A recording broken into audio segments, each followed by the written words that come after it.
You have been dubbed the Millennial Mentor by followers nationwide. What is so unique about the messaging needed to have breakthrough moments with these empowered and disruptive generations that are coming behind us? I feel they have an opportunity to truly create the change.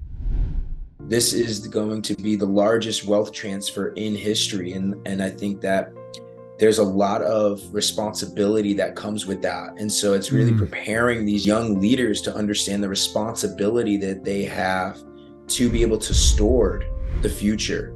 We need leaders right now. And I think it's really important that we help to build strength in our youth to help them to not be manipulated by some of these outdated systems that are trying so hard to keep us in control. You have a choice. And that choice is to either continue to feed a system that has perpetuated fear and power, or choose a new path that is from a new frequency of love and of purpose and of impact. When we step into becoming servant-based leaders and we are serving from the heart, and we're doing it from a place of humility, and we're doing it from a place of actually being impact driven and purpose driven, and no longer letting the money lead. Money doesn't lead, it follows. True wealth is in the experiences, the people, the impact and that we create in other people's hearts, not in your pocket. I always say we are the new ancestors. For us, it's that time. It's time now that our true legacy is not based on external things, but it's based on internal.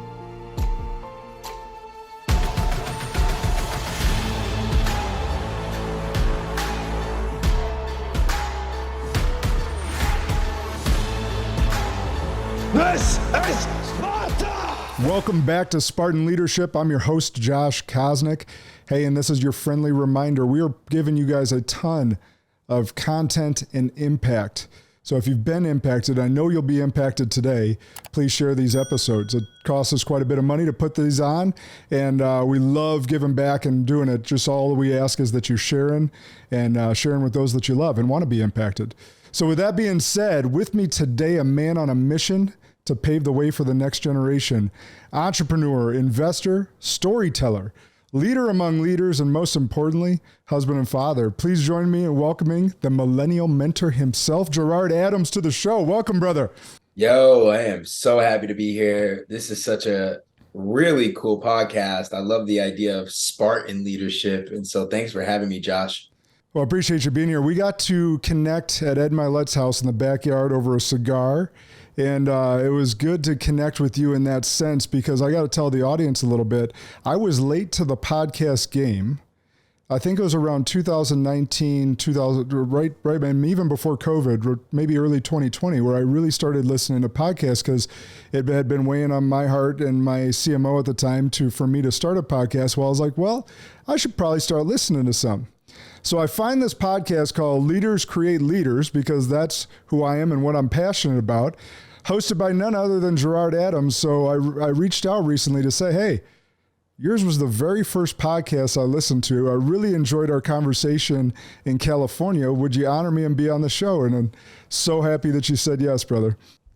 Oh, man, I am absolutely honored to be here. And I just got chills hearing that, just because I look back at some of this content, over all these years, and you just never know. You never know who's listening. You never know how it's going to impact them. And to see how now it's created our relationship, and you've been there, and I've texted you and asked you for some advice, and we've started to build a bond. And it just goes to show the value of putting your story out there, creating content. And so for anyone who's listening to this right now, trust me when I tell you that there's something on this episode that is available for you, that is available to create a massive shift. And my goal for this podcast and intention is that this will inspire you in some way, shape, or form, and will lead you to whether that's that next relationship that's going to catapult your success, your career, your calling, and the relationships that you're here to build. And if you're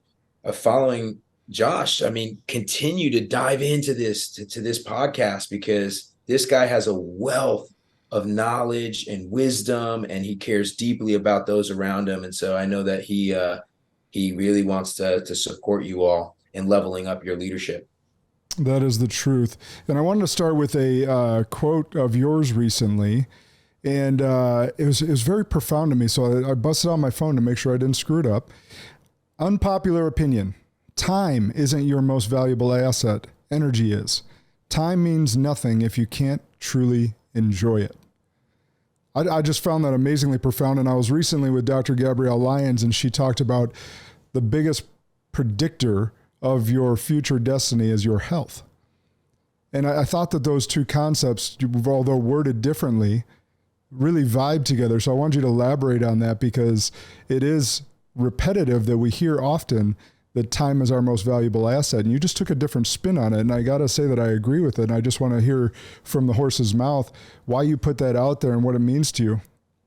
You know, I have this concept of the three mountains, and I think about my life and in these three mountains. And I feel the first chapter of my life, when I was going out and looking to prove myself, and I wanted to achieve massive success. I wanted to, make the millions of dollars and have the influence and win the awards, whatever that looked like for you.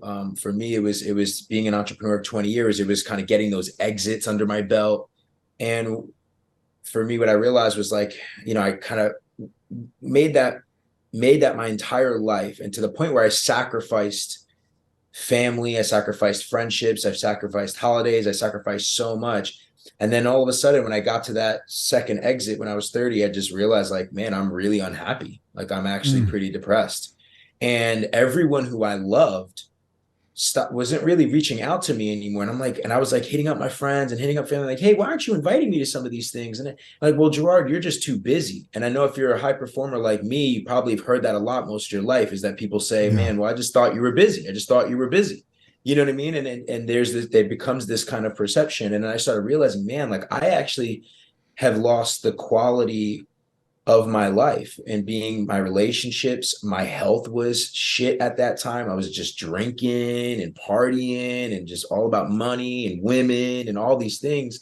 And so then I kind of went into this spiritual path, which I'm sure we'll talk more about that. And I kind of went and had this awakening and gotten closer to God.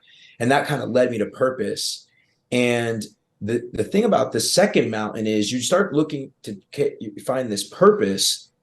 But if you're still operating from the same operating system of the hustle grind part of your life, then even though you're giving all this impact, you're still just grinding away, and you're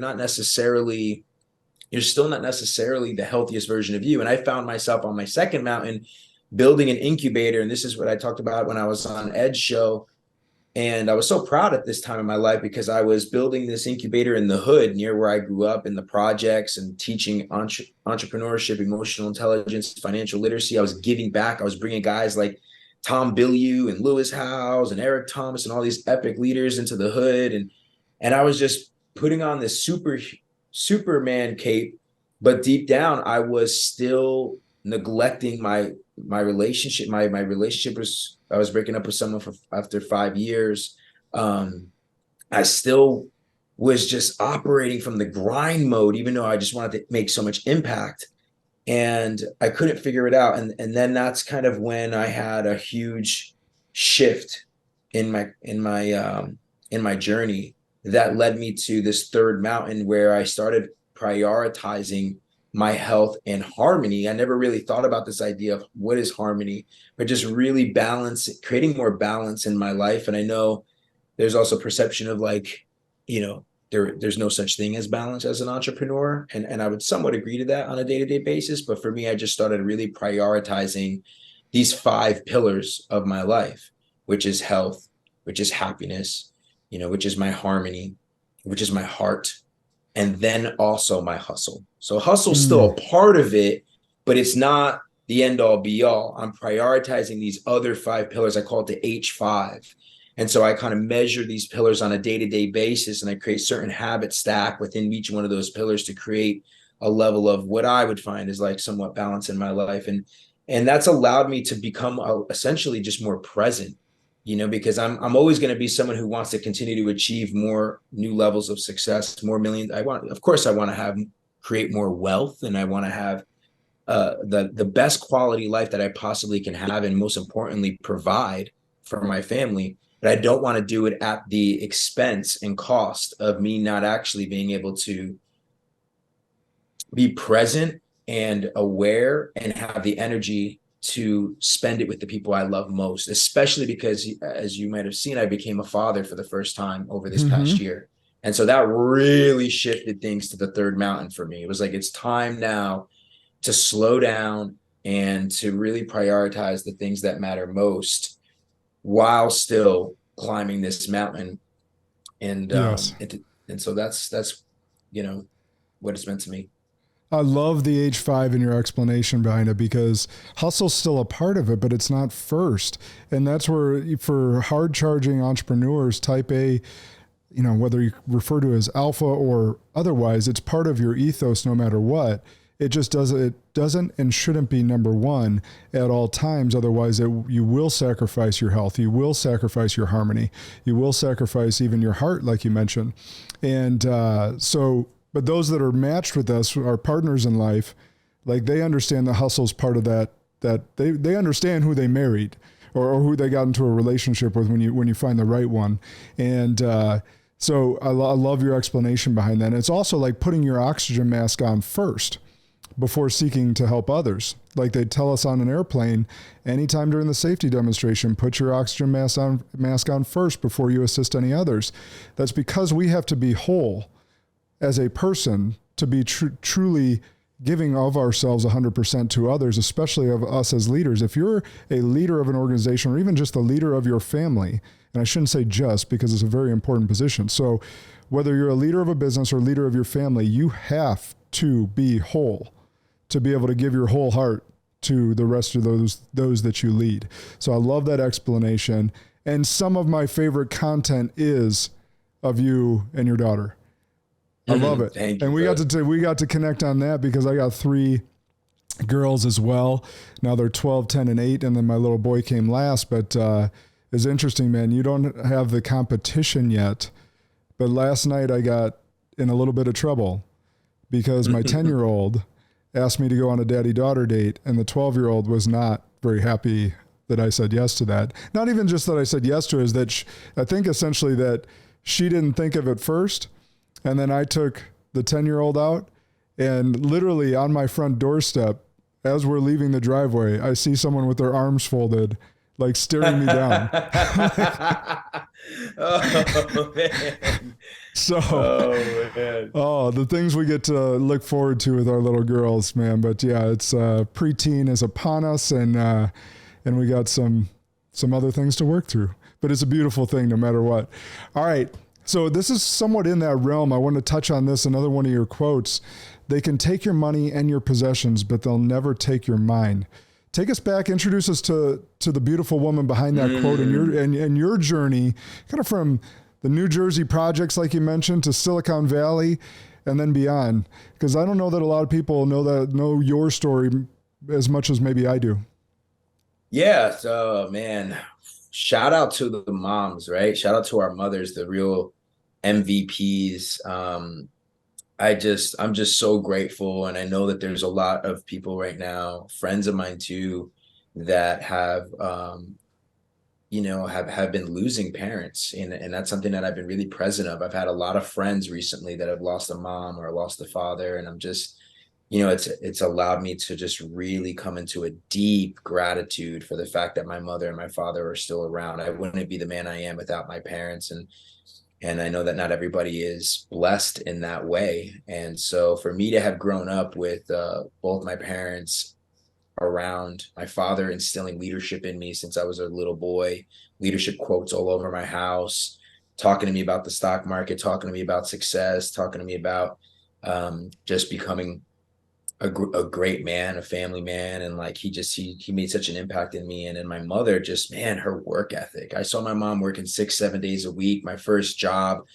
as a young teenager was working at a local supermarket. My mom was the front end manager, and I stocked shelves. I worked produce. I used to memorize every little number for every piece of every vegetable or fruit. And, and I worked cashier. And that's when I started just, my ambition the real world, I started realizing, okay, like this is what it's like to actually work a job. Cause I was always I'm pretty entrepreneurial, but the thing that it created for me more than anything was just seeing my mom work, my mom hustling there and just doing everything she could to also help provide for our family. And my mom immigrated from Colombia, which she came here as a young girl. She didn't know the language, and she just has an unbelievable story. Just it's unbelievable, like the fact that like she came here with nothing, with my grandparents, with her brothers and sisters. She was the oldest of of of four total, and the apartment that they ended up having in Jersey City caught on fire, and my mom had to drop out of high school. I think she was only like 15 at the time, so she's probably like a sophomore, and she had to take a train to Manhattan, and she went to Canal Street, which is the street that sells kind of all like fake bags and fake Gucci's and all that stuff. And my mom at 15 years old asked someone to help to give her a job working those stands. And she did that to make a little bit of money to bring home to my grandparents to help them because they had lost everything in that fire. And there's stories like that I never really knew until I got older. And so my mom has just been such an unbelievable, strong woman. And as I started my entrepreneurial journey, I actually got into the stock market. That was kind of my entry to entrepreneurship. I found a mentor who started teaching me how to read income statements and balance sheets, understanding what a PE is, EBITDA, all these things. And I became obsessed with the stock market. And at the time, I was like, well, how do I find other people that want to learn about the stock market like me? And so I ended up creating a website, and it was called Stock Spot. And I gave every member 1 to 5 stars, color coordinated. So if someone had 4 or 5 stars and they were gold or red, you knew this person, they were a good stock picker. You can click the name and see where they picked Apple or where they picked Nike or whatever it was. And so this was so I can build a community all over the world of people who wanted to learn about stocks like me. Well, little did I know that this stock website would take off. I got about 10,000 members to sign up for me spamming all these message boards and things. And I ended up finding another mentor that way who was like, hey, kid, I don't think you understand the value of what you created. I was 18 at the time. He said, I'm going to teach you about investor relations.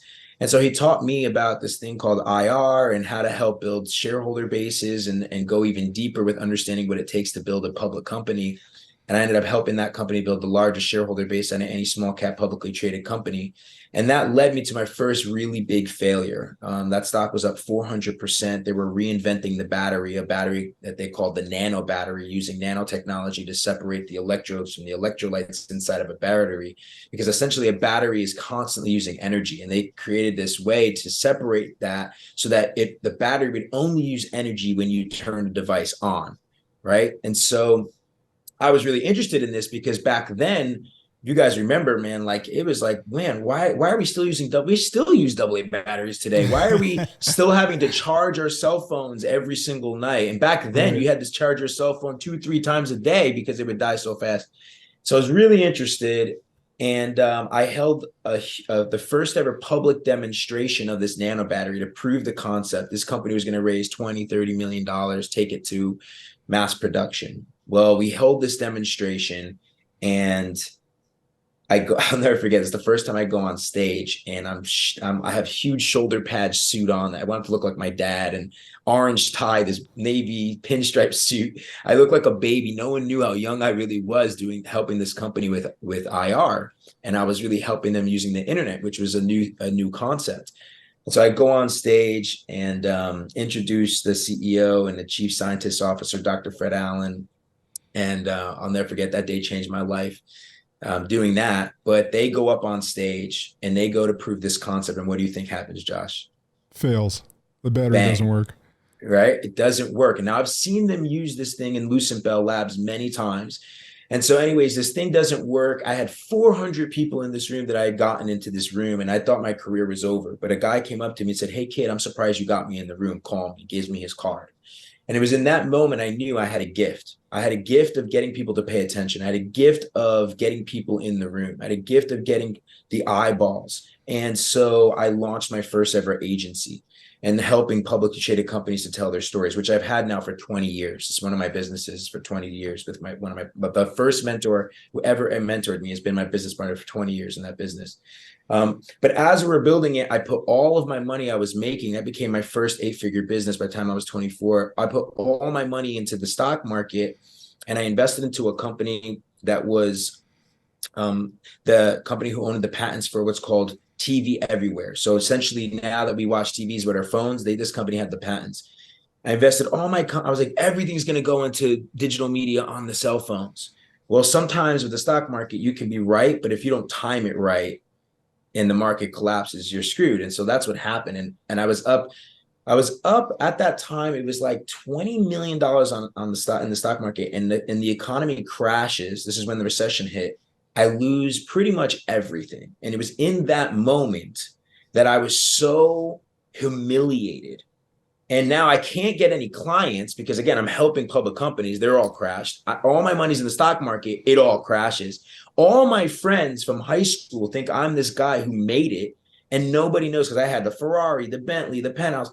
I had to sell all of it. I'm like devastated. And so I go to my mom. She's the only person I can talk to. I say, Mom, I don't know what I'm going to do. All my friends are graduating from college. They want me to hire them. I was supposed to be the successful person. I lost it all.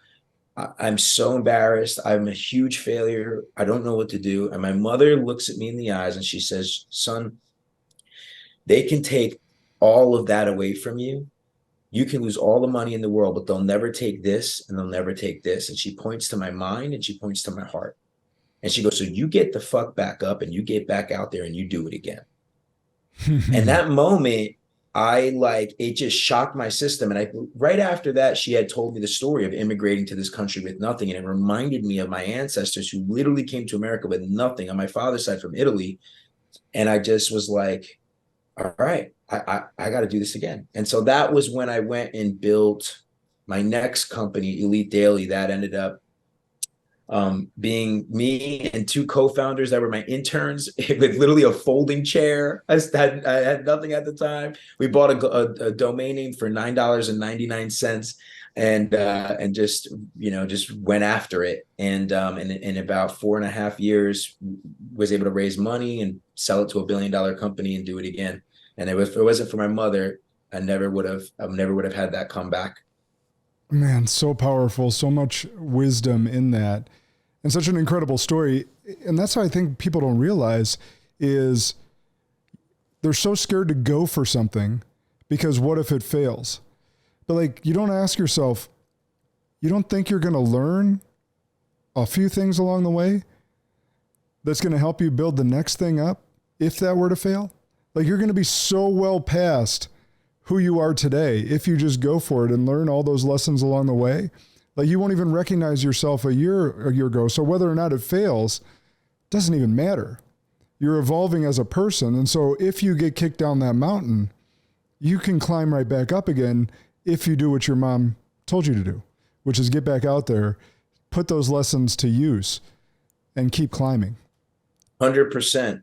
Because just like you said, you get the wisdom. I had they might have taken all that. I might have lost all that money in the stock market and everything, but I had this wisdom of getting people to pay attention, right? It was a skill, so I was like, you know what? She's right. And when we get these skills, I always talk about failing forward. I tell my team, if we're not making mistakes, you're not moving forward. We need to fail. It's part of our process. So, when you realize that and you look at guys like Steve Jobs, you look at guys like Elon Musk, you look at guys, and women that are out there as well that just have failed time and time again. See, we see Instagram and we think that it's all rainbows and we only see the highlight reel. But behind all of these highlight reels, you just saw Elon shut up his second rocket yesterday for SpaceX. It failed. But if this guy were to give up every time those rockets failed, then he wouldn't be the legend that he is. And so you learn, you adapt, and the faster you can actually take those chances and then learn to adapt and then learn the skills and the wisdom, the faster that you're actually gonna get to where you want to be. Yeah, 100%. I'll give you a personal example as well. And you'll love this because I know you've done this over and over again, but I just launched my first funnel. And you talk about the skills that you pick up along the way, because I built a financial firm. I never once had to build a funnel or do any branding or do any digital marketing, right? I was with a Fortune 100 company. Website was chosen by them, built by them, all the different things. So I never once had to do that. So now I'm learning it. And so you think about those skills that you pick up along the way. Well, once you build a funnel, leads come in, then what do? You call the leads. Well, I don't have a sales team. It's me. So I'm calling these leads. I'm going back to 2005 when I was first starting my financial firm and calling people. And that's how I built it from the ground up. So now I'm calling people again. Guess how many people have hung up on me? Not one.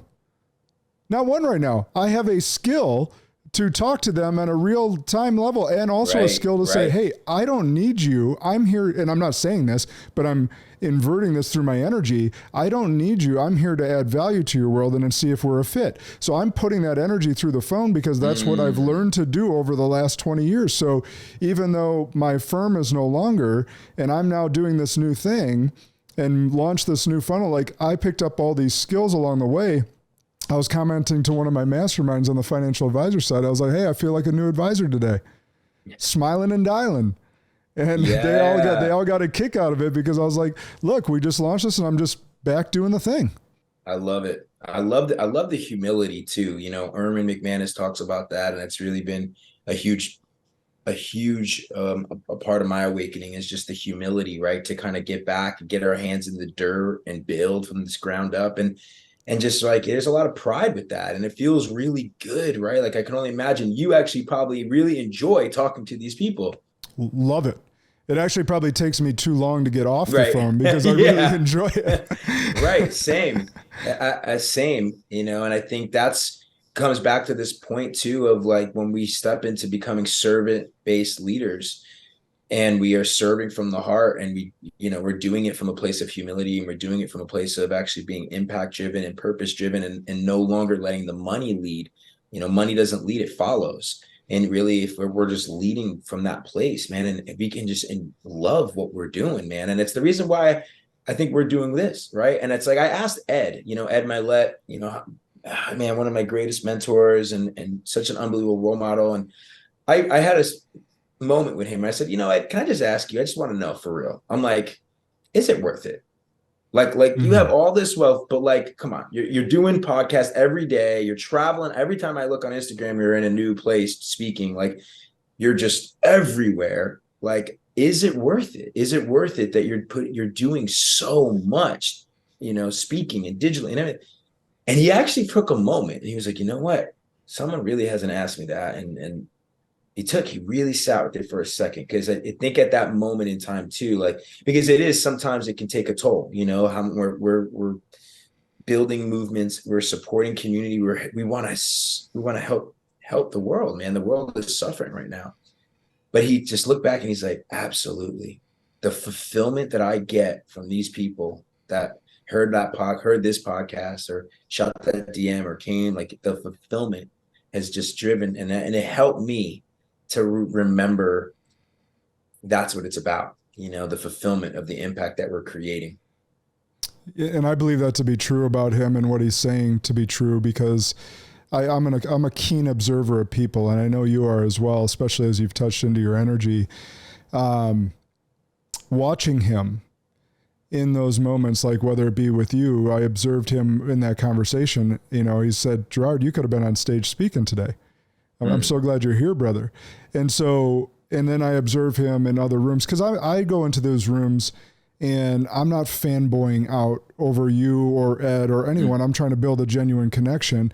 And Ed and I bonded over really fine cigars. So I was able to, give him stuffs that he can't get. And you see he tells his nephew, hey, go lock that one up. The one that I just gave him. He's like, go lock that one. You're not smoking that. No one's smoking that. Go put that in my humidor. But to watch him, and I know that he appreciates seeing the success you're having or success that I'm having. I was just with him in Vegas. I was able to speak on stage in between Ben Newman and Ed, just briefly. Wow, and it was so cool to just watch him, and he gets better and better every time you see him. And then he's just so in the moment with the people that are in front of his face. He gives every ounce of energy. And then as he sees people that he's seen before, he remembers and he sees their progress and he recognizes their spirit in that moment. So you can see he's genuinely living the words that you just said, if you observe him keenly. Yeah, for sure. I love how he just over delivers. That was like a big takeaway I took from that event, just like over delivering. That was another really big one. Just bring all of your energy and just be wherever your feet are and fully be present and give everything you got, in those moments. It's been really amazing to see that kind of leadership. 100%. All right. So you just talked about it a little bit, your companies that you built and then right before the recession and then now going after it. In my opinion, and I feel very strongly about this, I think we have some hard times ahead of us, whether that's next year, 2 years from now, I don't know. No one really knows. But for our fellow entrepreneurs out there who have not been in a business during an economic collapse, which are lots of you did not start your business till after 0809. And remember, we have seen nothing but blue skies since then for the most part, outside of COVID. I realize COVID was a challenge, but for the financial markets, didn't take too bad of a hit during that time because there's so much money pumped into the economy. So is there anything you wish you would have done differently going into the 2008 market crash, or anything you're thinking about differently now with some pending tough times? Well, that's a really, really great question. For one, when I look back at my career now that it's been 20 years, and I talk about a lot of times to my mastermind and to my audience around like building a recession-proof income. And I've been really, just looking at that. And for me, what's interesting is when I look back 20 years, the thing that's been the most consistent for me in driving income has been having digital real estate. And I think that like real estate, there's a lot of emphasis on physical real estate right now, and that's something that I also desire. And I want to buy more land and I want to do more real estate investing, or even where I live. And I see a lot of opportunity, but right now it's been even a little bit, with where rates are and everything. For me, it's just like, I look at the digital media businesses that I've built and using email marketing, which I can't believe that email is still as strong as it is, but building an audience, serving that audience, creating intimacy with that audience, and being consistent with that audience, over delivering year after year after year after year. And you end up having this tribe of buyers, this tribe of individuals that actually know, like, and trust and love you, and that to me is what we've seen with the guys like Gary Vaynerchuk and Ed Mylett and Mel Romm and so many other thought leaders that are out there that have done that. And then you really, truly have freedom. You could do what you want, when you want, how you want. You can launch. Now you're seeing people launching. You look at guys like, is it Ryan Gosling, who I'm thinking about, who became a billionaire? Like, you're even seeing celebrities now that are creating such a digital footprint online. Ryan Reynolds. They're launching, right? They're just launching product. They're diversified. And so I truly believe building digital real estate around your brand, around your voice, is one of the greatest moves I've ever done. And it started with just email marketing for me back 20 years ago. But then when I sold my publication, that's when I realized, okay, now's the time, because the new media publication, and for those of you who don't know, I built a company called Elite Daily. It was the largest millennial online publication in the United States. I reached 80 million readers per month and sold it to the Daily Mail in 2015. And right around that time was this huge movement. This is when Lewis Howes started around the School of Greatness. You started seeing a lot. Gary Vaynerchuk had under 100,000 followers at that time. Like, this was the infancy of seeing a lot of leaders starting to build brands, because before that it was just like Kim Kardashian and it's freaking Tom Cruise and it's like celebrities. You are the new celebrity. You are the new media publication. And so knowing that you're worthy of that and stepping fully into that and letting go of the imposter syndrome, thinking that you need more success or comparing yourself to everybody else or the fear of other people's opinions, you got to let all of that shit go, because you're still early. And now with AI and new things, there's such an opportunity to build your digital real estate, your digital footprint, build your tribe, build your community. And honestly, there's so much fulfillment that comes from that. And you really create a recession-proof ROI. And that ROI is an influence, impact, and an income. And the only thing I wish I did was start doing my personal brand earlier. I waited, and now I look back, I'm like, man, I wish I kind of got my YouTube going a little earlier. I kind of, got my personal brand, because up until 2015, I was always told to hide behind the scenes. You don't want people to know about your success. So even when I built Elite Daily, no one really knew about me. The mentoring I had gotten from my parents, the mentoring I had gotten from mentors was, you don't need to be out there. I still like nice things, but it was like, no, don't go on Facebook. So I never had Facebook or MySpace or any of those things.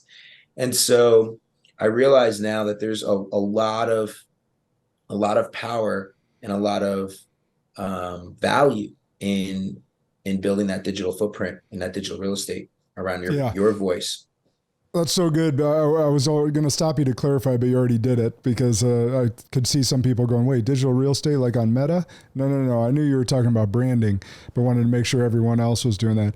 And that was similar, man. I had a friend, unbeknownst to me, sign me up for Facebook in 2008, so I was late to the game. And then, so it's funny, he was my first friend on Facebook, because he was the one that set it up. So anytime that anniversary pops up, I was like, hey, Reed, remember when you signed me up for Facebook? Here's the anniversary date. And then furthermore, in the financial industry, we couldn't grow an Instagram following. So over the last couple of years, like just slowly but surely building that up. We weren't allowed to have that. So, but now so many positive things as I've been sharing my story, where people are talking, like a mutual friend joins me at the gym. I say, hey, you here to work out with me? He goes, well, not with you. But the last 3 years, I've been following you, and, he goes, COVID, left me a little bit overweight, and I need to get myself back in shape. So your daily postings, your flexing in the mirror shots, like they finally got to me. I'm like, cool. Like, glad I could inspire you a little bit. Yeah. Just anything little. And that's just a little example. I'm not even going to mention all the business examples that have come through in that regard. You just never know who you can impact or who you're going to impact and who's going to walk up to you and be like, man, because these people do it silently often. I had someone at a tailgate on Saturday night going to the Badger Husker game at a tailgate say, hey, I'm one of those people that silently follow you. I don't like or comment. I just want to know, I want you to know that I really respect your journey and what you're putting out there, and I'm a big fan. Yeah, that's the best feeling. It really is.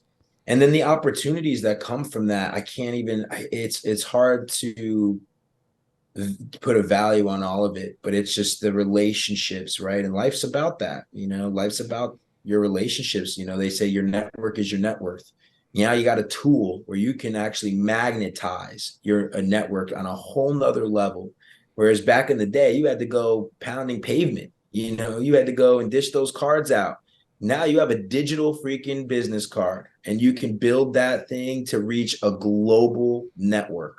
And I can't tell you how many unbelievable deals that have come my way from, and just friendships, like most of the people. I mean, I've done a podcast like this, and like, we'll become friends, we're going to hang out, we're going to build. And it's like, it's really awesome. It's really, really valuable.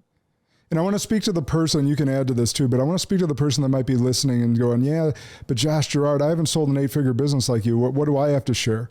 Well, I want to tell you that there's someone that's in your network that will be impacted by your words. Ed Mylett, as we've talked about, actually says this, and I don't know if this is his quote or he stole it from somewhere, but it's still very meaningful. You are best equipped to help the previous version of yourself. Yes. And so regardless if you're a stay-at-home mom, regardless if you're, a multi-figured entrepreneur, it does not matter. You're best equipped to help the previous version of you. So as you grow and evolve, your story and your sharing is going to impact someone in your network. 100%. And, I said earlier, it's like the only thing I regret is that I didn't start earlier. And earlier for me would have been documenting my failures, literally documenting being in those wooden chairs, like I'm building this thing from scratch. But imagine if I did. Imagine you documenting, if you're listening to this, your next venture. Imagining yes, is it vulnerable? Is it scary? Could you fail? Yes. But you know how many people are going to be like on the edge of their seat, kind of like, what's happening? Is this actually going to work? And then all of a sudden, what's cool about that is not only do you help the people that are the previous version of you, not only are you, it also helps you be more accountable. Like you start becoming a little more accountable when you know that you're putting yourself out there, Yep. and responsible.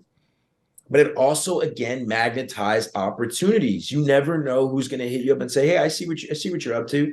And the next thing you know, that becomes someone who becomes a strategic partner or a collaborator or an ally. And so it's worth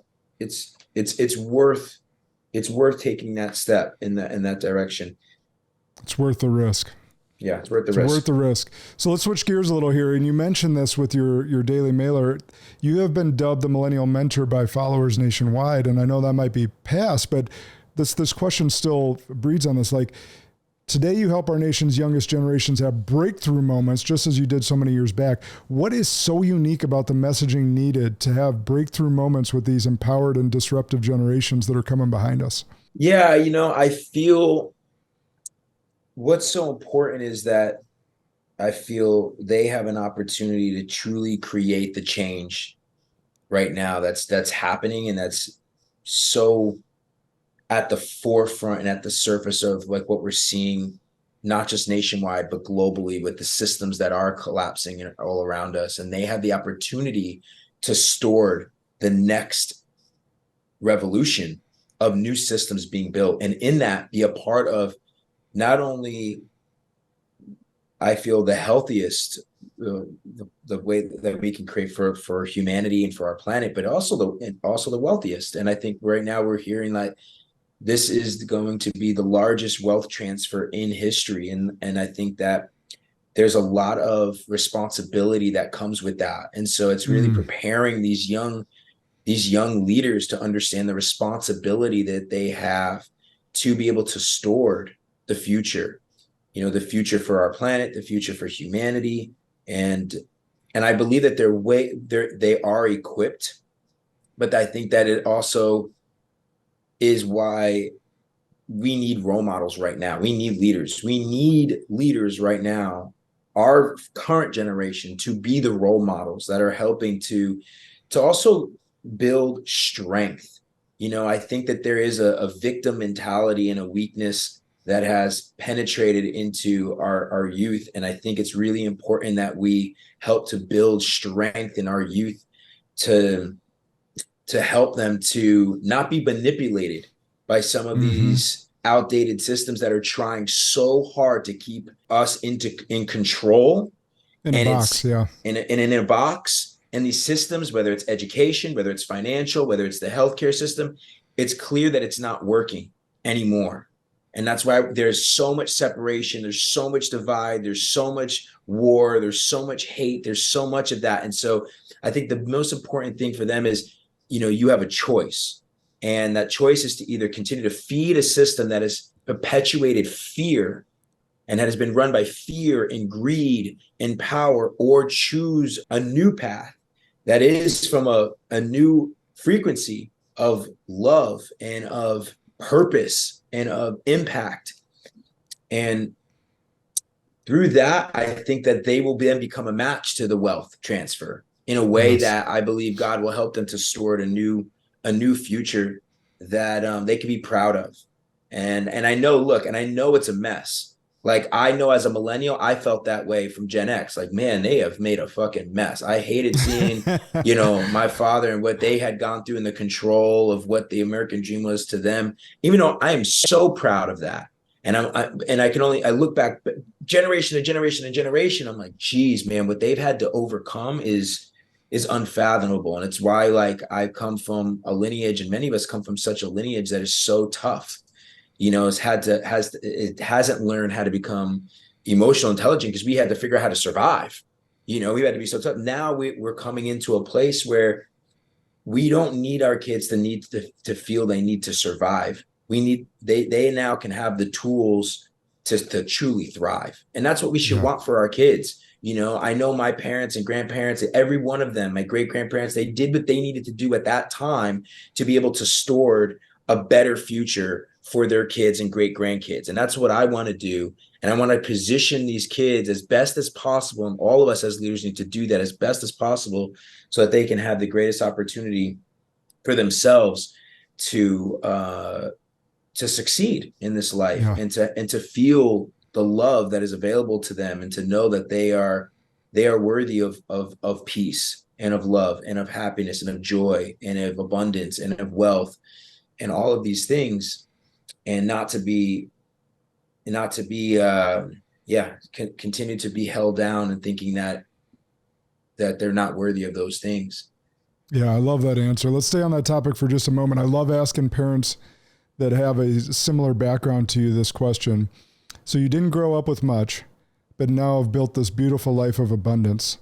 How do you balance that now? And you kind of leaned into this answer, but I wanted to specifically ask you about how you're raising your daughter. And I know she's really young, but how do you balance, giving her everything that you may not have, but at the same time having her appreciate and grow to have that hustle mentality that you also, kind of were forced to have growing up? Yeah, I'll answer that twofold here in the sense that, first and foremost, I think that the narrative of not having much to now having it all, I want to change, because I truly believe I had it all. I really did. Now that I'm a father, I realized, looking at my dad and looking at my mom, man, they gave me everything and more that I could ever imagine. And I'm just so beyond grateful that I had two loving parents that fought to keep their marriage together, that loved fiercely, that worked their asses off, that did whatever they needed to do to be able to support me and my two sisters. I'm just so proud of them. And they're coming up on 50 years of marriage. And I know how rare that is today in today's day and age. And I'm just beyond grateful and proud of my parents. And I am 100% a testament and an outcome of great parenting. It's not to say my parents are perfect. I fucking got into fist fights with my dad. I have had violence growing up. There was tons of, issues in our home. But you're talking about the love and support that you had from them, which is beautiful. 100%. And then so through that, for my daughter, I will say, though, we didn't grow up in a damn, mansion on a lake and all these things. And she's never going to have to worry about money. And that's a crazy thing to think about. And so I do think about how, and for me, the biggest thing is just really talking to her and really helping her to understand. And I think this past week, I was seeing a lot online about this idea of choosing your hard. And I've been leaning into that, right? Creating, even for myself, not just for my daughter, creating the discomfort. And I think we need to do that. And I want to teach my daughter how to do that. I want to teach her that, hey, and now when I see her get uncomfortable, I'm leaning her into that uncomfortability. I'm talking her through it, but I'm making sure she's okay with getting in the cold water, making sure she's okay if that then doesn't necessarily feel as comfortable. I'm getting her, and I'm just going to talk to her like an adult, and just, I want her to understand. And also for me, I'm a new dad. And so I'm here to learn. I'm here to connect with other dads like you, bro, and ask you that question, how to do that. How to do that really well. And I think the greatest thing I can possibly do is just be an example for her, myself. I'm staying humble. But yeah, I'm curious for you, bro. How have you been able to do that with 3 daughters? Yeah. And a son? Yeah. So thank you. You really kind of touched on it, is not to give them everything you didn't have, but rather teach them what you weren't taught, or potentially break some generational chains or curses that we have. So for instance, my dad, and I talked about this recently on an episode, I could count on one hand how many times he told me he loved me by the time I was 18. Now, since then, since we've grown up, he's been very good about it, but we've had conversations about it. He goes, well, where do you think I learned that from? Not giving love and appreciation. He's like my father. I was like, well, great, but that's not an excuse. And you know that. So I understand where you came from, and now it's my turn to break that curse and make sure that I tell my kids every damn day that I love them and I support them, and there's nothing that will ever change that.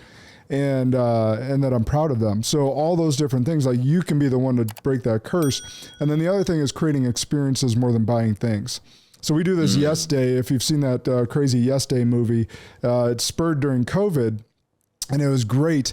So that day we set up a couple rules. You can't ruin mom and dad's stuff. It has to be geographically in line. Otherwise we won't maximize the day. And then it's about experiencing things together, not buying stuff. Right. So the last couple of years we've ended our summers right before they go back to school with a Yes Day where mom and dad have to say yes to everything, but we're going to experience life together, do all these different things together that day and maximize the fun and love and impact. Wow, I'm definitely doing that. Thank you so much for sharing that, bro. Like, see, it's like for me, it's asking these kind of questions too and learning from dads like you. I just printed out a daddy-daughter 101 page for my bro, Steve Weatherford. And, I'm learning, and so that's an awesome answer. I'm taking that one. I love it. Steal it because I stole it from the movie and some friends and the kids run with it. They'll love it. So it's definitely one of our most treasured times of the year. So I know we're running out of time. I got one follow-up or one final question for you. What's an unpopular belief that you hold to be true that most others wouldn't agree with you on? I would probably the first thing that just comes to mind is that, kind of backing on what you just said, man, that true wealth is in the experiences, the people, the impact that we create in other people's hearts, not in your pocket, not the money. And I just think that most people are out there trying to chase the next level of success based on how many millions of dollars they have in the bank account or how many followers they necessarily have. And as I continue this journey on my own life, I just recognize that like the true wealth for me is these little micro moments that I have with my daughter, the relationships that I've been able to create, the hearts that I feel like I'm impacting on a day-to-day basis, and the experiences I create with my family, and just the continued growth that I have within myself, the wisdom. I think about like it's not about how many millions of dollars I pass down, but like how can I pass down this wisdom so that my kids and kids' kids can store this next part of our legacy. Because it's true. I think that we are the ones, as Ed says, we are the ones that are changing the game and that are breaking the chains. And I always say we are the new ancestors. And so for us, it's that time. It's time now that like our true legacy is not based on external things, but it's based on internal. Man. We are the ancestors because someday we are going to be the ones that are talked about. That is a powerful thought right there to end on. Man, Gerard, where can everyone follow you or get in touch however you see fit? What's the best platforms for people because I know they're going to want to pour in today. Thank you, brother. And I want to say one more thing, man. I think that I realize the importance of brotherhood and I'm looking forward to building that with you. And this is something that I'm really pulling into this 2024 is just deeper bonds with men, deeper brotherhood. And I'm looking to create that with others. And so if you're out there and I have containers with men and women, but definitely a focus for me this next year is to really be with other men and learning with them. Iron sharpens iron. You can follow me at Gerard Adams on Instagram. GerardAdams.com is my website, GerardAdams. Shoot me a DM. If you heard this podcast, please share it and tag me, not just because I want to reshare it, but I'd love to connect with you and see what resonated with you, what didn't resonate with you. And Josh, thank you so much, brother, for having me on. Thank you. And definitely encouraged to continue building the brotherhood with you. You heard the man. Share the show. Remember, Spartans, good and great are the enemies of possible. Lead like a Spartan today.